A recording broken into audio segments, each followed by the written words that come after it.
The damn incredible story of Steve Jobs, the founder of Apple, began with the fact that in his youth, most of his neighbors in California in the 70s were geniuses and invented all sorts of super cunningly invented devices. And Jobs dropped out of school, handed over bottles, ate for free in a Krishna temple, took drugs, meditated, and sought enlightenment and the meaning of life. Jobs had a friend, Steve Wozniak, a super nerd and an electronics genius who, like a Mac and a wizard, could assemble a computer using half as many chips as usual. At that time, computers were sold only as chipsets that had to be assembled and soldered with their own hands. And one day, out of the blue, Wozniak had the idea to create a whole system unit so that everything was in one box. When the invention was ready, Jobs was amazed by what he saw. Tapping on the keys, letters immediately appeared on the screen. He decided that this amazing invention should bring them income and said, "Even if we fail, we will have our own company. For once in our lives, we will at least know what it is." Jobs called their new company Apple Computer.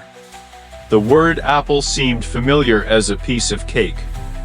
It was endearing and softened the serious the computer. They talked about their invention in a home computer club.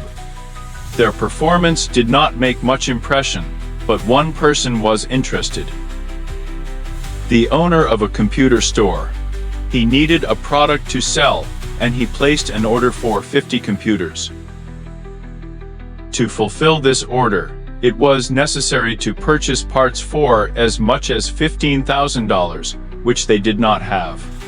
Therefore, Jobs traveled the length and breadth of Silicon Valley in search of this money. As soon as he mentioned somewhere about a computer intended for ordinary people, all the bankers reacted as if they had vomited on their shoes. All he found was a loan that had to be repaid in 30 days. Therefore, the work was in full swing. Computers were assembled right at Jobs' home, attracted all the friends. The bedroom, the kitchen table, and the garage turned into workplaces. Jobs managed to get a huge discount on the parts, so they produced computers twice as much as planned. 50 were sold to the store owner, and the remaining 50 were sold to friends. The business spun, and they assembled another 100 computers, and began to offer them to electronics stores 3 times more expensive than the cost price. But the competitors were not asleep either. In the 76th year, computer stores began to appear like mushrooms after the rain. There were models that were much more presentable and solid, whereas their Apple I model looked like careless wooden suitcases.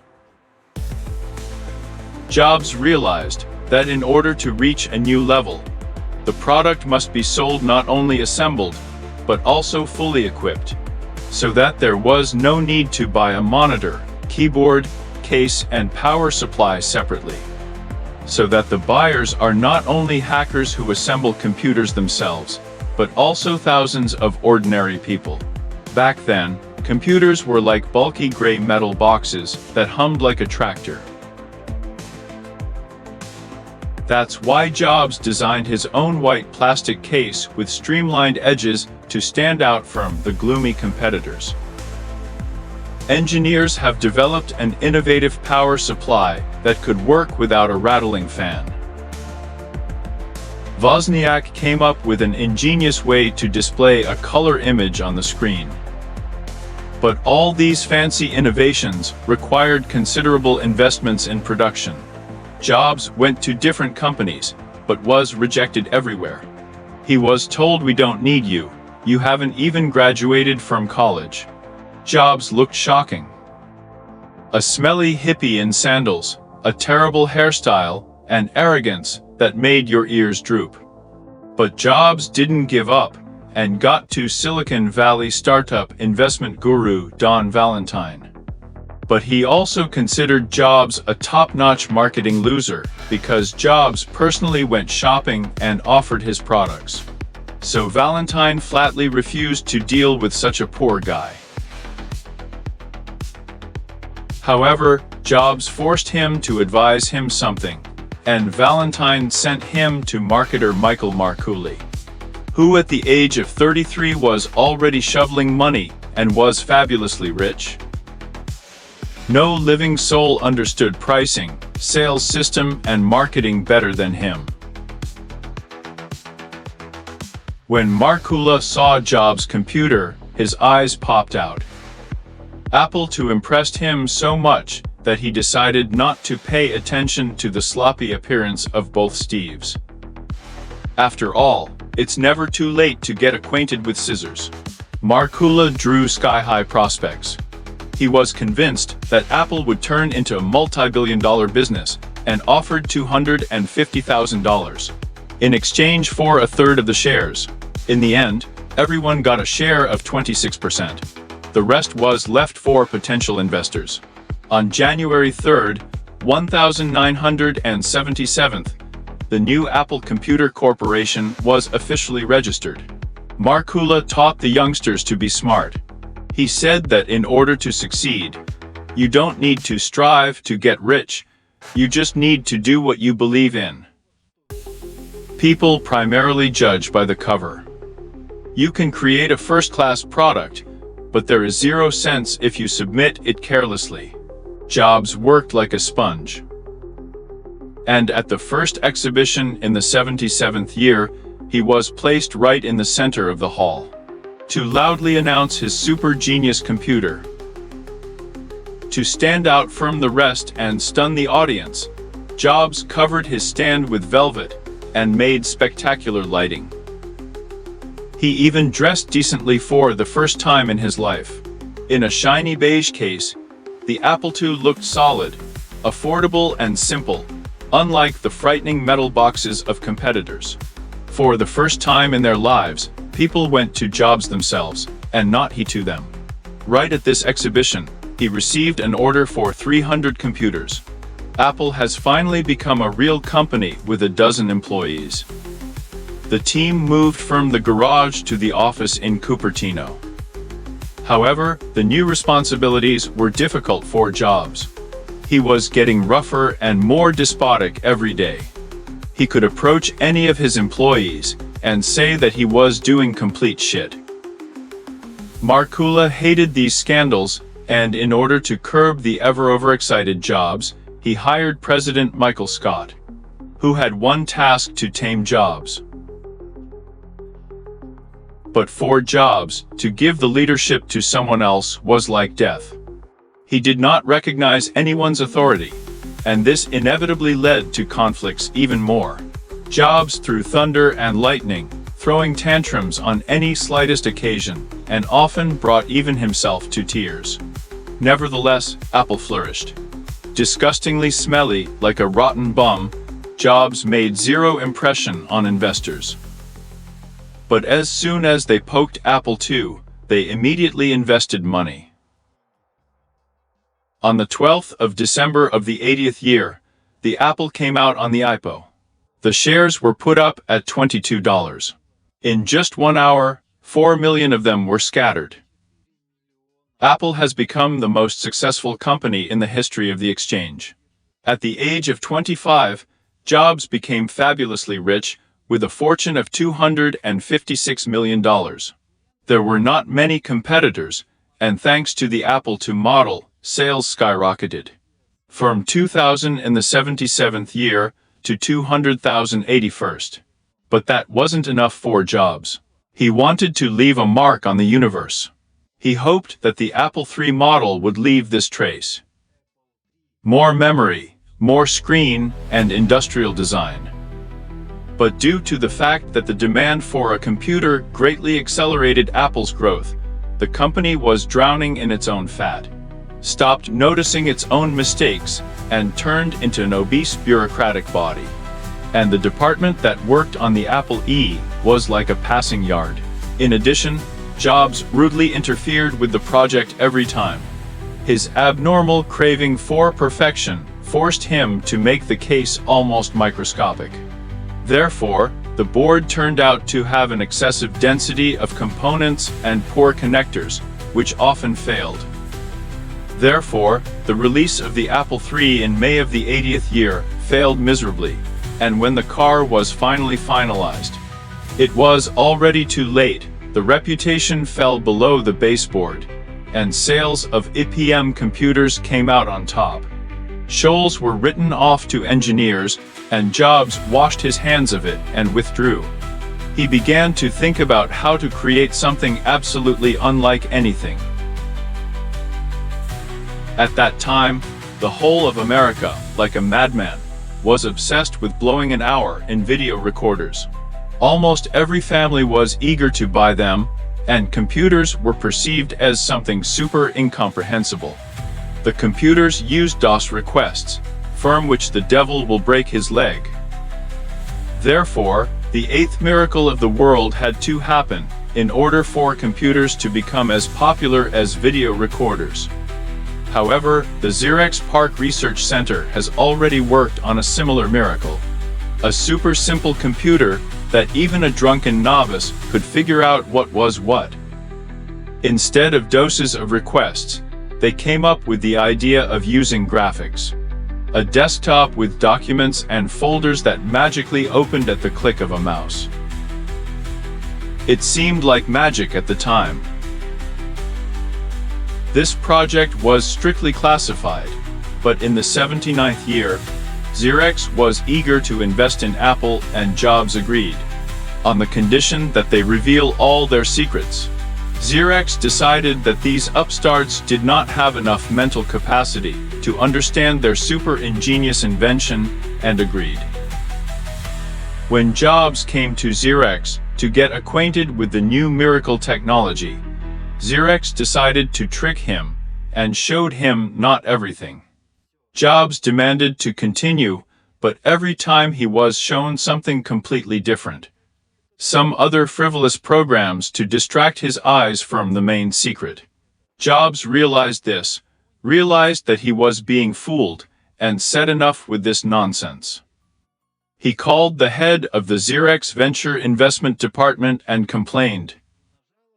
And when the Jobs team finally saw the invention in full, they were amazed.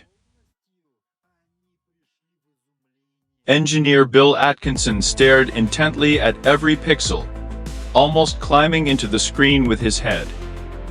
Jobs was jumping around the computer, waving his arms excitedly and shouting, "It's a gold mine." Jobs felt like a veil had fallen from his eyes. He was shocked and finally realized what the future of computers should be. Xerox received the promised 100,000 shares of Apple. The price of these shares was equal to $1 million. But from the outside, it looked as if the Tattermongol horde had robbed defenseless peasants. However, one idea is not enough. The main thing is the embodiment, and Jobs did it superbly. Made the mouse more elegant and comfortable. They made the case as simple as a toaster. Engineers have significantly reduced the area of the case by putting the system unit under the screen. We improved the interface, added smoothness to the teams, and called the computer a Macintosh. While they were tinkering with all this, in August of the 81st IBM released its computer. Jobs believed that if he lost this battle to them, the computer industry would plunge into the dark Middle Ages for 20 years. And he liked to think of himself as a rebel against the evil empire, and IBM was well suited for this role. Jobs believed that fate had given him the greatest mission, to save the planet. But in order to save the planet, it took a good president who had weight on Wall Street.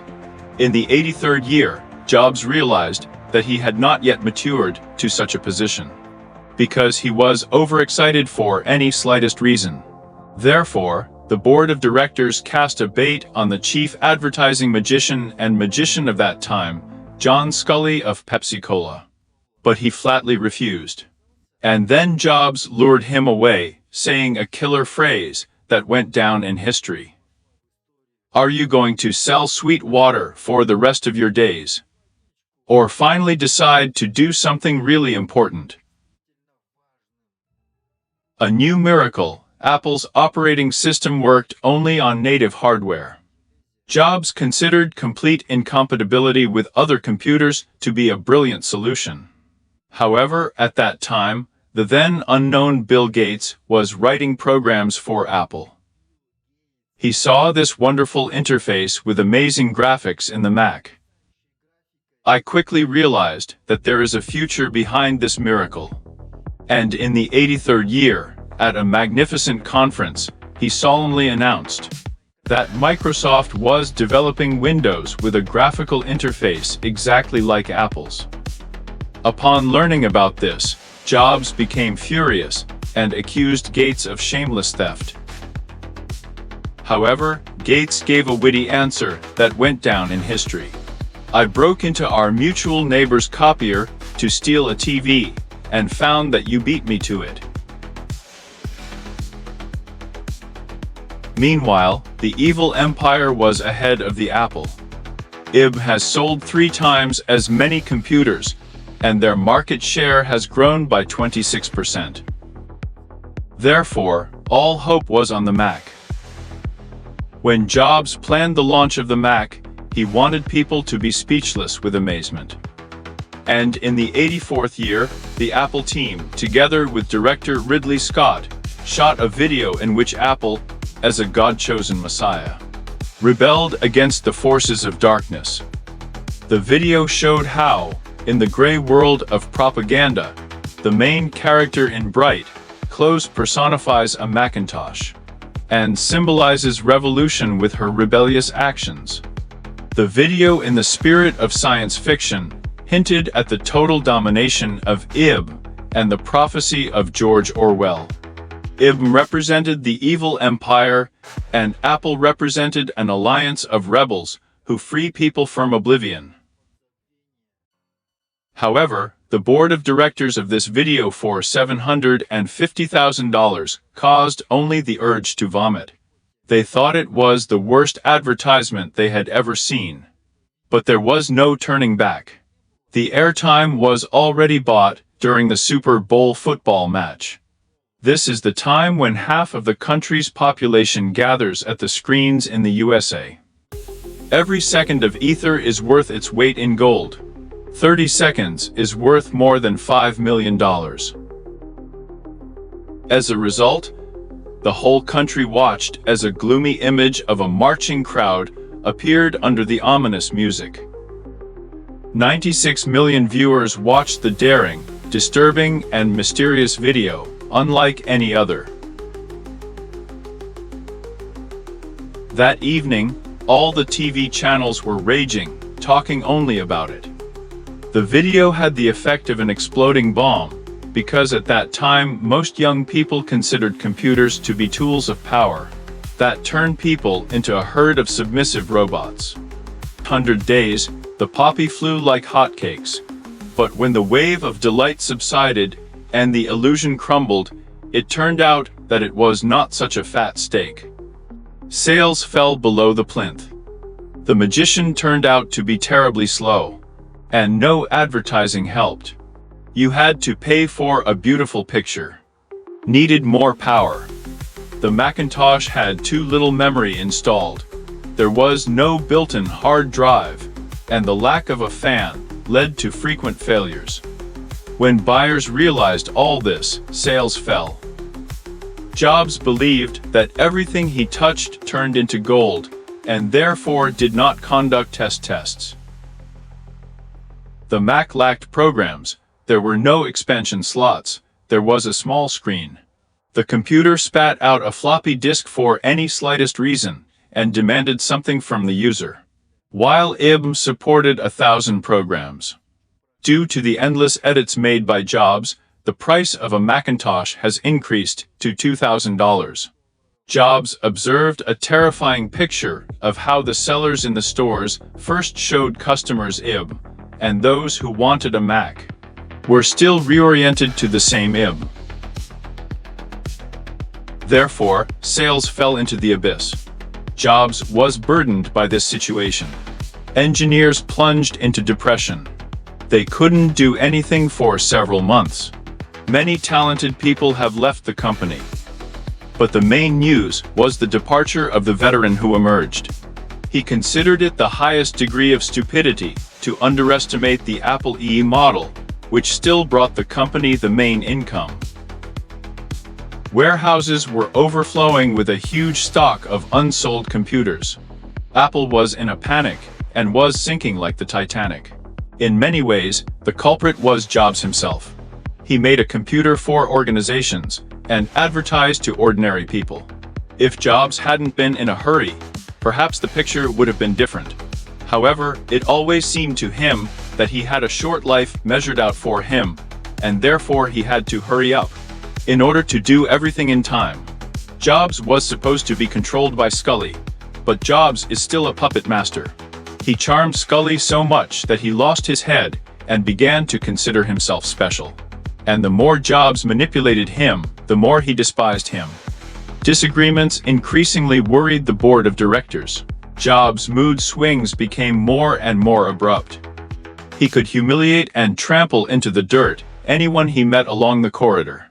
Subordinates considered the company a rudderless boat that was being carried into the fog. And in the end, Scully suspended Jobs from the Macintosh project. Jobs decided not to give up so easily and conceived a coup and began to lure people to his side. However, Scully found out about it and the board of directors rigidly set the conditions, either he or Jobs.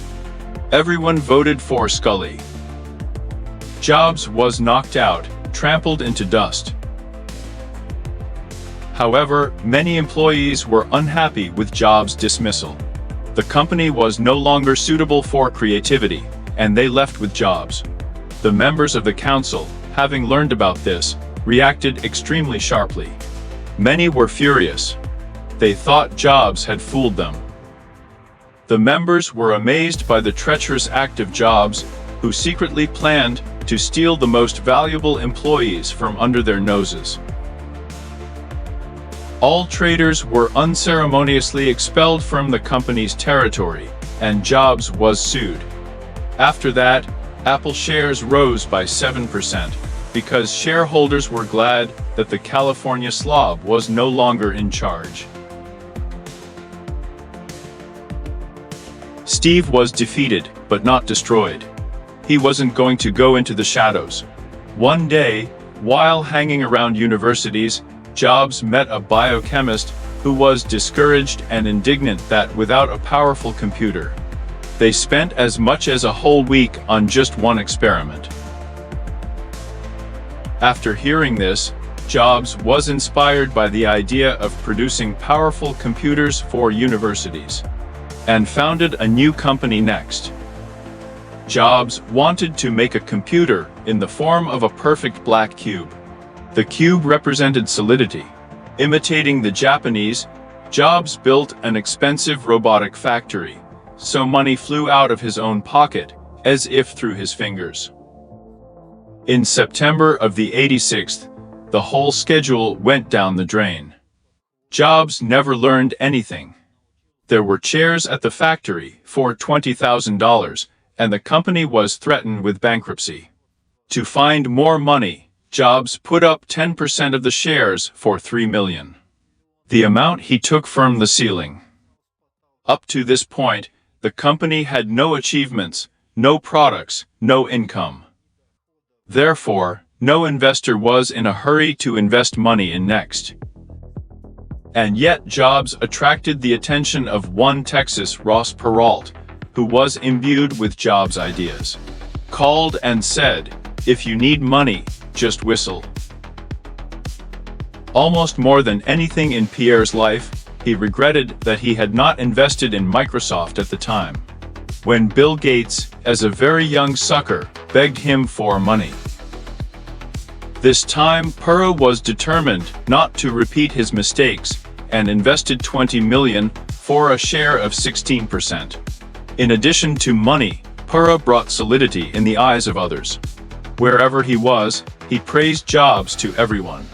But Bill Gates was a different kind of berry. He called Jobs' car a piece of junk with an idiotic body, and the project was a failure.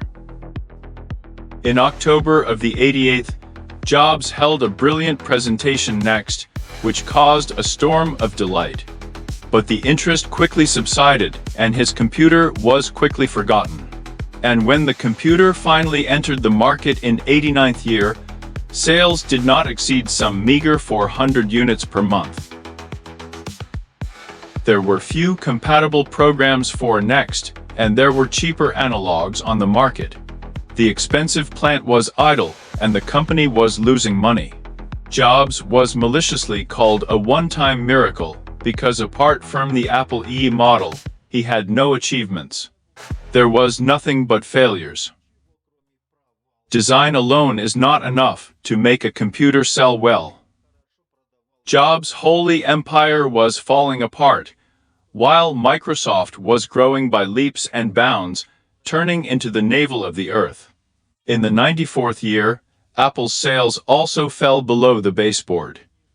Since they kicked Jobs out, their innovative fuse has completely faded. Meanwhile, Microsoft was reaping the benefits of successfully copying the idea. In the 95th, Windows became the most successful operating system of all time, while Macintosh's profits were on the verge of disaster. Watching Microsoft rapidly absorbing market share, and Windows computers being swept off the shelves, Apple executives retreated from the Jobs principle and allowed to sell the license for the Macintosh operating system to other manufacturers. However, this made the situation even worse. Computer sales have fallen to unattainable lows. The management believed that the only way to save themselves was to sell the company to someone. But no one wanted to buy a lame horse that had one foot in the grave.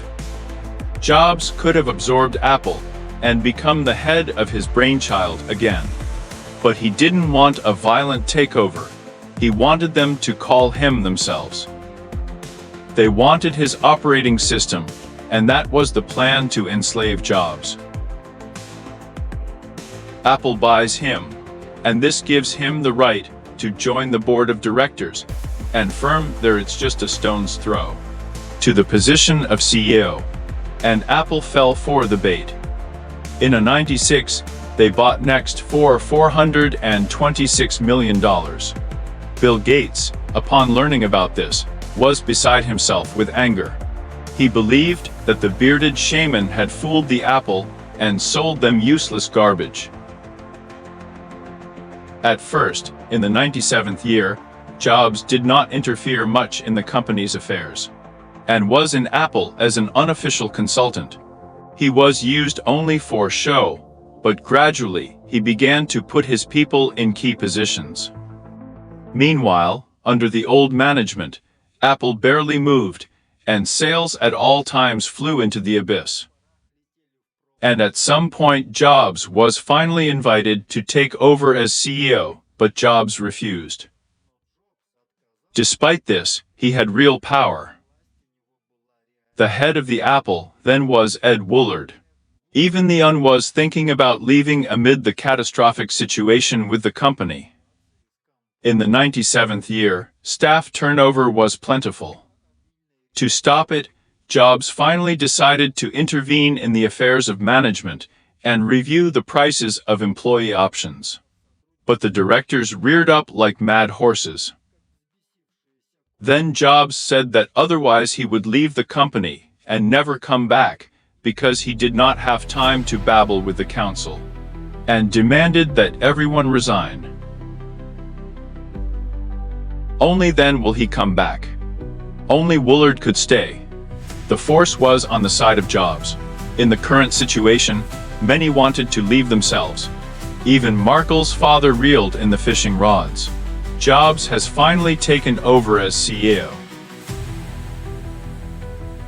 By this time, Jobs had gained wisdom and matured. As soon as the power was in his hands, he immediately banned the sale of a license for the Macintosh operating system and began to destroy the bred clones. Jobs thought it was the most idiotic thing in the world to allow the manufacturers of lousy computers to use his super operational system and snatch a piece of profit with their dirty tentacles. The company baked like pancakes, many variants of models of each product. It was pure madness. Tons of completely unnecessary products. Even the employees themselves did not understand what they were doing. Jobs cut the assortment by 70%. Jobs' ability to concentrate saved Apple. In the first year, he laid off more than 3,000 employees. After 2 years of staggering losses, when bankruptcy was just around the corner, Apple finally squeezed out a profit. The news of Jobs' return to the helm raised Apple shares from $13 to $20. At the Macworld conference in August of the 97th, devoted Apple fans greeted Jobs like a rock star. At the speech, Jobs unexpectedly announced a partnership with Microsoft, which is investing $150 million in Apple. The worst enemies suddenly united. By that time, Microsoft was already the king of the mountain on the market, so Jobs needed a friendship with Gates to buy time and climb out of the bottom. The shares skyrocketed on this news. In just one day, adding $830 million to the value of the company, Apple had one foot in the grave and suddenly came back to life. In the computer industry, all manufacturers created the same gray boxes, giving production to the side. And they competed only in price. Jobs decided that the revolutionary device should look like it. In most companies, designers dance to the tune of manufacturers. But Jobs did the opposite. First the design, and then the engineers adjust to the case. So in the 98th, a crazy futuristic iMac appeared with a transparent case made of turquoise plastic, similar to a giant drop. At the time, this computer looked like it had been teleported from the future. Instead of pale blocks, separate monitors, and a pile of wires, an extremely elegant device was presented. In those days, people were afraid and shunned technology, but the owners of the iMac put it at home in the most prominent place, so that guests would envy. People, like wildlings, swept the computer from the shelves. By the end of the year, 800,000 pieces were sold. Bill Gates assured everyone around him that this success was temporary. Jobs was outraged by the fact that on the shelves in stores, his super innovative computers were on a par with disgusting consumer goods like cases. And the sellers did not even bother to explain the differences. And these shops were located in the devil knows what wilds. So Jobs decided to build his own stores. He designed every smallest detail in the interior in a minimalist style. Analysts unanimously predicted failure. The board of directors was also not thrilled with Jobs' crazy new idea. Many firms went bankrupt when they opened their own network. It seemed crazy. However, by the 2004 year, Apple stores were visited by more than 5,000 people a week. And the profit reached more than $1 billion. An absolute record for retail. When opening a new point, visitors spent the night at the door to be the first to get inside. But the problem with stores simply paled in comparison with the ominous darkness that hung over the digital world. In the 2001 year, in the 90s, the word internet sounded like a magic spell. Investors went crazy, and everyone rushed to invest money in dot-coms. But the dot-com bubble, which had swollen to the limit, burst, and the Nasdaq index collapsed by almost 50%. Everyone said that the song of the computer era was sung, but Jobs felt that it was only good for them. And while competitors tightened their belts, Apple continued to invent and turn the computer into a digital node, the heart for all other gadgets, which controlled and synchronized. Now it was easier than a turnip to stick a camera in and upload a video to disk, and thanks to the iMovie program, even a numb pensioner could easily mount a cool blockbuster with special effects and music right there. However, when syncing with music, Apple was waiting for a headache. In the 2000th year, Everyone began to copy music to computers like crazy and recorded their own compilations on discs. That year, about 320 million blank blanks were sold in the United States. But then all the programs were extremely inconvenient and complicated. And in 2001, Jobs created iTunes, a program for burning discs, as part of that very heart. But this was not enough. It was necessary for iTunes to work well with existing music players. But at that time, all the players were full of shit, as if they were made in hell. It was impossible to use them, and they contained only some pitiful 16 songs. And since Jobs loved listening to music, he decided to make his own player. The player was concocted in just 1 year. Such an unrealistically fast deadline was achieved because Jobs was waving a whip in front of employees, like a prison guard in front of slaves. He believed that if you want a super team, you have to be ruthless. The weak attract the weak. Jobs' brutality was beneficial. Dozens of offended employees ended their pitiful stories by admitting that Jobs had achieved from them what they could not even dream of. Jobs was able to brainwash and infect the team with the desire and confidence that they can't. And people did the impossible because they didn't know what was impossible. So there was an iPod with a built-in hard disk the size of a coin, which held 1,000 songs and worked without recharging for 10 hours. Any track could be reached in just 3 touches. Next to the iPod, all the other players looked like they were made somewhere in Uzbekistan.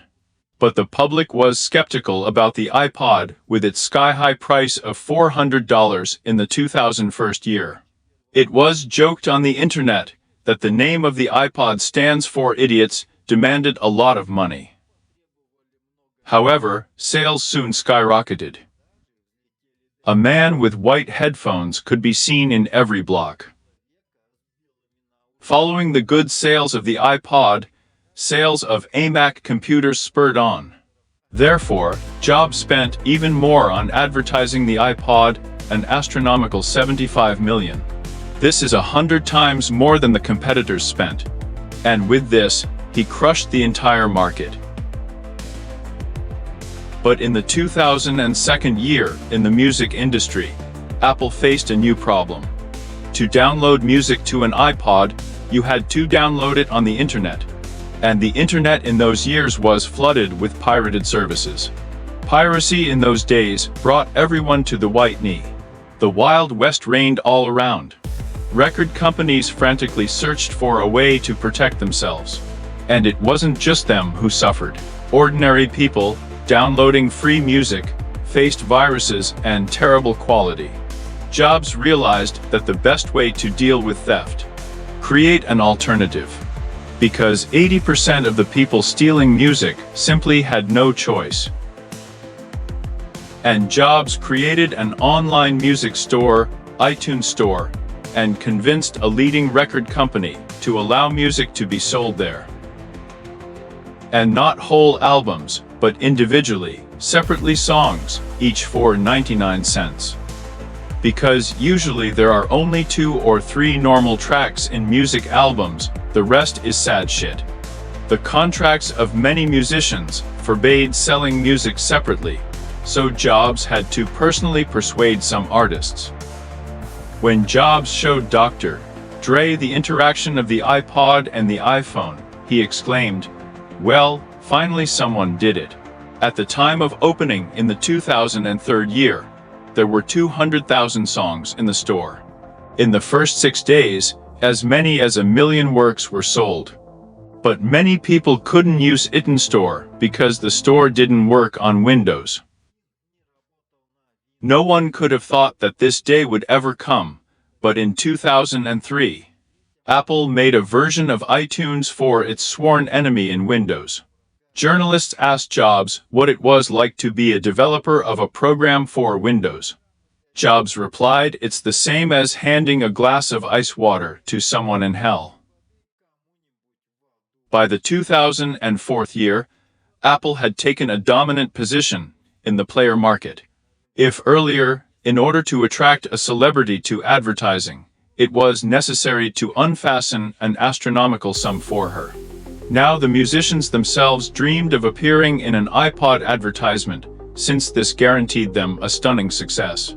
For example, the completely forgotten Bob Dylan advertised an iPod in his video, and took first place in the Billboard chart in the first week. iTunes was able to literally catapult anyone to the podium of fame. Sales of the iPod were amazing. 5 million were sold in 2004, and 20 million were already sold in 2005. But suddenly, phones with a built-in player began to appear all over the world. That meant only one thing: the iPod was going to be dead soon. Video cameras have already started to sell worse because of this. Jobs realized that if they didn't make a phone, they would be left with an empty trough. He noticed one oddity. At that time, all the phones on the market were scary as peeled bricks. And while you figure them out, the brain will explode. All this pervasive stupidity inspired him to create a truly convenient phone. In addition, just at this time, the phone market is growing by leaps and bounds. Jobs realized that if a superfood appeared among the gray shit, then he would have the same overwhelming success as he had with the iPod. In 2004, Apple employees began to notice which colleagues mysteriously disappear from the office and never appear again. No one could explain where they disappeared to. In this way, Jobs recruited people for a secret laboratory to create an epic device. Engineers considered themselves elite and almost never left the laboratory. They ate, showered, spent the night, celebrated holidays, and worked in one place. At that time, touch screens had already appeared, but they all worked with a stylus. Jobs believed that if you offer a stylus, then you're a dead man. Therefore, his elite engineers created a sensor without a stylus. As a result, it was possible to move the picture on the screen with a swipe of a finger. It seemed like magic at the time. The keyboard buttons took up a lot of screen space, so elite engineers made the buttons virtual, which appear only when they are needed. The screen took up all the space to the very edges. The case had only a thin rim around the edges. The result was an iPhone that combined three devices: player, computer, and phone. When the iPhone went on sale in 2000, competitors believed that it was too expensive for its $500. Business people wouldn't use a phone without a keyboard, they thought. But by the end of the 2010s, Apple had sold 90 million iPhones. The company has snatched more than half of the profits of the global cell phone market. Fans called the iPhone the phone of Jesus. Now, thanks to this universal device, the budget of Apple companies is even larger than that of the US Treasury Department. On the 5th of October, 2011, the day after the presentation of the fourth iPhone, Steve Jobs died. He was 56. Unheard of mourning enveloped the entire planet. All the shops have turned into temples. When Jobs discovered a pancreatic tumor, he treated it for a long time with the devil knows what, with all sorts of herbs and roots. Therefore, the cancer managed to spread to other organs, and doctors were powerless. It's not often you meet a 40-year-old innovator, but Jobs' business went uphill just when he turned 40. Jobs proved that even after 40, people can remain inspired. He always wondered why those over 30 begin to think in narrow patterns and stop following progress. People, like a needle in a broken record, get stuck in these patterns, and then they can't get rid of them at all and turn sour. It is extremely rare when a person does not lose interest in life, and retains childish curiosity until death. Jobs glorified madmen and rebels, all those who think differently, outside the box. Jobs' marketing somehow made people believe that they were free, creative, progressive rebels, just because they used Apple. In this brand positioning, Jobs was inspired by the approach of Nike, which was the first to come up with the idea of praising not the product itself, but those who use it. The main thing is the impossibility of the product, but the possibilities of their owners. Watch the Nike story on my channel, it's no less dramatic.